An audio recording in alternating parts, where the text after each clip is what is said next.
জন্য দুইটা ঘটনা শেয়ার করব। দুইটা ঘটনাই শিক্ষামূলক এবং তৃপ্তি এবং অতৃপ্তি দুইটাই আছে। তাহলে চলুন শুরু করি। প্রথম ঘটনা হলো ডিসেম্বরের 17 তারিখ 2025। একটা লোক আমার কাছে সাহায্য চাইলো, ভাই আমাকে একটু হেল্প দেওয়া যাবে? তো ঠিক আছে, কোথায় যাবেন? বললো নারায়ণগঞ্জের দিকে। তো আমার বাসা নারায়ণগঞ্জের দিকে, চলেন নিয়ে গেলাম। আসার মধ্যে তাকে নামাইলাম। নামানোর পরে সে বলতেছে, ভাই আমার মোবাইলে তো ব্যালেন্স নাই, আপনার ফোনে কি একটু কথা বলা যাবে? মনে করে এত দূর রাস্তা নিয়ে আসলাম, কথা বলতে দেখতে শুনতে পোশাক আশাক খুব ভালো, দেই।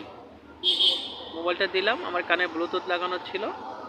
আমি ব্লুটুথটা ডিসকানেক্ট করতে না করতে দেখি আমার মোবাইলের ডিসকানেক্ট বলতেছে, ব্লুটুথ ডিসকানেক্ট বলতেছে। তো আমি পিছনে ঘুরে দেখি ওই লোকও নাই, আমার হেলমেট ছিল, হেলমেটও নাই, আমার মোবাইলও নাই। নিজেকে এতটা মানে অসহায় মনে হলো ওই মুহূর্তে, কার কাছে যাব, একটা কল দিব কিনা। অনেক সময় এখানে দাঁড়াইছিলাম, প্রায় আধা ঘন্টা পুরো একই জায়গায় দাঁড়াইছিলাম, হয়তো বা লোকটা আসতেছে, আসবে বা এখানে চিপায় ঢুকছে, বেরোবে। কিন্তু না, সে আমাকে নিরাশ করে আমার ফোন এবং আমার হেলমেট নিয়ে চলে গেছে। একটা বড় এখানে ধাক্কা খেলাম।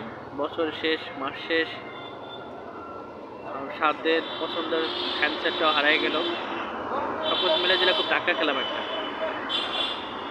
আর সেকেন্ড ঘটনা হলো 9 তারিখ জানুয়ারি 2026।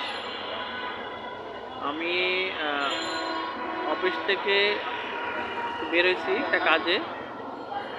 প্রতিমধ্যে একটা মেয়ে গাড়ি স্লো করাতে একটা মেয়ে দৌড়ে এসে কান্না কণ্ঠে বলছে, আঙ্কেল আমাকে একটু হেল্প করা যাবে? আমাকে কি সমস্যা তোমার? বলছে, আঙ্কেল আমার এক্সাম দুপুর 1টায়, এখন তো দুপুর সকাল 11টা বাজে, আমার যাইতে হবে নবাবপুর, কিন্তু আমি 0 পয়েন্টে যাব, আমি কোনো যেতে পারতেছি না, আমাকে একটু হেল্প করতেন, আমাকে একটু লিফট দিতেন। তো আমি যেহেতু সে পরে কথা বললো আর মেয়েটা কান্না কণ্ঠে মানে কান্না করে দিচ্ছে অলরেডি, তো বললাম ঠিক আছে ওঠো বাইকে পেছনে। ওনাকে নিয়ে আমি 0 পয়েন্টে নামাই দিলাম। 0 পয়েন্টে একটু আগে নামাই দিছি। তো বলতেছে, আঙ্কেল আমি আপনাকে কত টাকা দিব, ভাড়া কত টাকা দিব? আমাকে দেখো, আমি তোমাকে আসলে ভাড়ায় চালাই না, তোমাকে সাহায্য করলাম, বিনিময়ে কিছুই চাই না, শুধু আমার জন্য দোয়া করো। তো এই হলো দুইটা ঘটনা। প্রথম ঘটনাও সাহায্যের জন্যই আমি তাকে হাত বাড়াইছিলাম।